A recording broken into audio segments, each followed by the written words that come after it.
പുളിയുണ്ട് നല്ല. ഞാൻ അറിയാതെ പുളി എടുത്ത് കഴിക്കുകയും ചെയ്തു. Super taste. നിങ്ങൾക്ക് എത്ര പേർക്ക് ഇങ്ങനെ കഴിക്കാൻ ഇഷ്ടമാണെന്ന് എനിക്കറിയത്തില്ല. ഇത് മെനഞ്ഞാന്ന് വാളക്കറി വെച്ച ചട്ടിയാണേ. ഒന്നുമില്ല അതിനകത്ത്, മീനൊന്നുമില്ല കേട്ടോ. ഇച്ചിരി ഇടുന്നുള്ളൂ, അതും കുറച്ചേ ഇടുന്നുള്ളൂ. കാച്ചിയമ്മൂരാണ്. പിന്നെ അച്ചാറാണ്.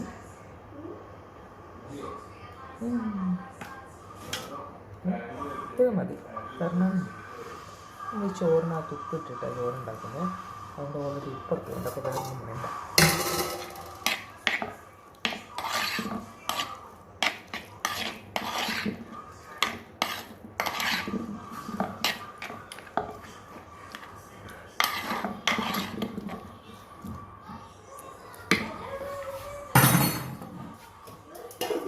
ഇത് കഴിച്ചിങ്ങനെ ആയിരിക്കും കേട്ടോ.